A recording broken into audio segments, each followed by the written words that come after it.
Hey guys, how's it going? Welcome back to another video. Today we're going to be continuing with our series summarizing chapters from IB Business Management. Today our chapter is 5.3, Lean Production and Quality Management.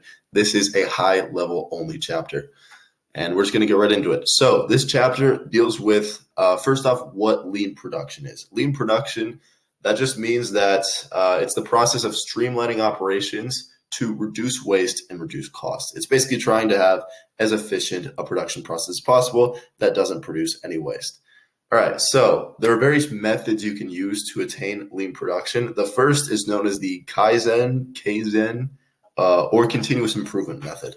So this, what you do is you have basically small improvements to your efficiency over time. So what you do is you have small groups, which are known as Kaizen, that look for changes to make in the company. That's their responsibility. So you look for changes that you can make in your production process, and you go making small changes to gradually improve. The idea behind this being that it's much easier to get a company to adopt a small change than a big one. So you're just looking to always be improving little by little. The second method of lean production is called just-in-time, or JIT, J-I-T. This means you don't hold buffer stocks. Buffer stocks are, let's say you have a hamburger restaurant, right? You're selling hamburgers, and you have 5,000 hamburgers, and once you get down to 2,000, you reorder your stock of 3,000 hamburgers, and so that way it refills, and that way you have it so that at 2,000 you still have some buffer there, so that you have some more if it takes a while for the new order to get there, or if there's any kind of problem. The thing is, with this just-in-time method, you don't have any kind of buffer stock. Basically, you order it, and then you get your product immediately, and you just order right when you need it. So right when you get to zero, that's when you order your next order of well, in this case, hamburgers, or whatever your product is. All right. So inventory is sent right when needed for the production process, and finished goods are delivered as soon as they're produced. You're not sitting on anything. The idea is that this is making your process as efficient as possible, but it introduces the risk of, well, if the delivery does get delayed, then you have some problems. So you don't have excess. That means no waste, but also no buffer. As you're going to see here, the methods of lean production vary quite significantly. They're not all like of one same type. There are different strategies you can use to reduce waste and make your process more efficient. So you're seeing here, there's one is continuous improvement. The other is eliminating buffer stocks. So there are two quite varied ways of doing it.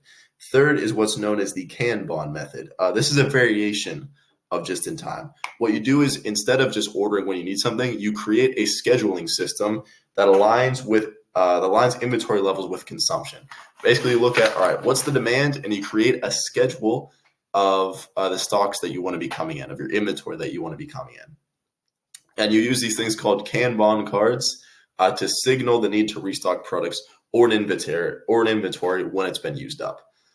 Basically, you're trying to have just a continuous rate of products coming in, but you're basing it off of the demand. All right. Next, we have Andon, which is a visual system. So what you do, this would be, for example, you have in your factory a signboard, and an employee will turn that signboard red if there is an issue in production. All right. This is using any kind of visual system within your production process to communicate. So this is one example, but they can be very varied what the different versions of Andon are.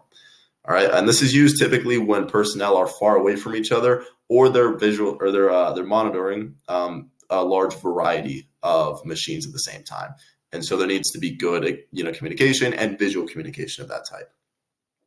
So those are the main types of lean production. All right. Next, we have what is known as cradle-to-cradle manufacturing and design. This is another type of lean production, all right, or kind of a facet of it, because this is production that seeks to eliminate waste. We're saying, the way you design something and the way you manufacture something, you look at the entire product and you take its entire life cycle into account and see where you can eliminate waste in each of those aspects. And inputs and outputs are treated as nutrients. What do we mean here? All right, well, there are two types of nutrients, technical and biological. So technical nutrients are recyclable, where you have no loss of quality. That's what you're looking for, is technical nutrients. Biological is, outputs that are consumable or compostable. what you're trying to do here is you want your outputs to be technical or biological. Either you can reuse them for something or they're compostable. So still reusable, not maybe for production, but for some other purpose. But the idea is you want to eliminate to the maximum the amount of stuff you're producing and then just wasting. Like styrofoam cups are terrible because you produce them and you can't use them for anything else, just styrofoam. But plastic, for instance, you can reuse if it's done correctly.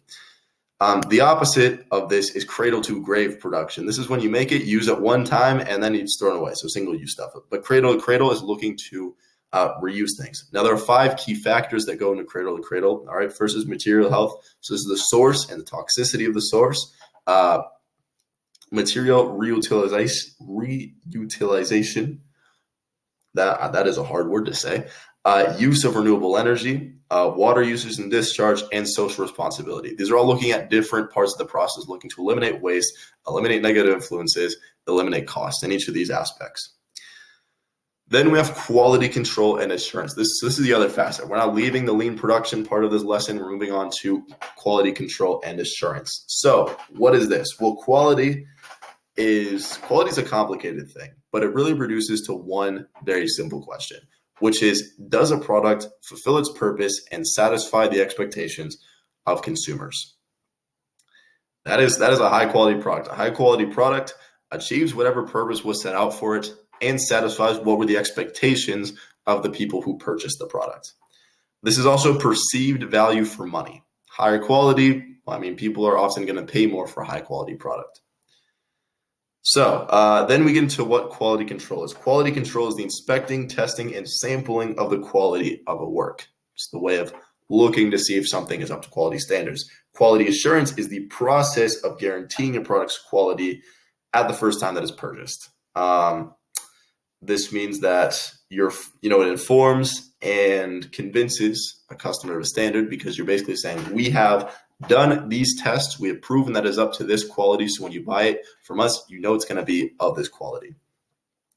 It also serves as a competitive advantage versus other businesses, other competitors, because you now have something to say, well, we know that this is of a certain quality, so therefore you should buy it, you shouldn't buy their products. So quality control is that process, and quality assurance is basically like the label that you can put on something saying, all right, this is our process, this is what we've done, and we know that it's up to this quality. All right. Next, we have managing quality. So there are a few things that go into this. First, or a few kind of types of managing quality that you can do. All right. First is total quality management. This is basically the idea that you just have one process within the company that's in every single facet of the business, of all the production, distribution, selling, and you have all employees dedicated to that single vision of, this is what our quality of our business has to look like. So you have this basically like set ideal of quality that everyone has to agree with and they have to complete. Then you have quality circles. These are small groups that examine issues related to quality. They consist of volunteers from various departments, and they're directly involved in executing solutions. So they're looking at, what's the quality looking like? Do we have problems with the quality of a product? How can we solve those problems? And you have groups of people specifically dedicated to them. So instead of total quality management, which is the whole company, here are quality circles. You have, these circles of people, small circles, that they're more dedicated specifically to that issue of quality. Finally, we have benchmarking. This is where you compare your products, operations, and processes to similar businesses. Now, this follows a set of stages. What you do is you identify whatever area you want that you want to compare. You measure internally how you're doing in that area. So let's say it's the quality of your Apple and this is your iPhone. All right, so you decide, all right, we're going to measure our iPhones. How quality are our iPhones? Well, then you measure internally how those iPhones are and you compare them to your own internal criteria. Then you identify other appropriate competitors. Say you say, all right, we're going to look at Samsung. We're going to look at BlackBerry. All right, we're going to compare to them. Then you compare yourself using those exact same criterias, and you take that data and you compare it to find the main weaknesses of your firm. You say, all right, compared to Samsung, all right, we have bad battery life. Our compatibility with Google could use some work. All right. And then you compare yourself with BlackBerry and say, all right, we're just superior in every way because BlackBerries are terrible. If you guys have not been here before, it has just become a running thing on the channel that I go against BlackBerry. We're not fans of BlackBerry here in IB Explanations.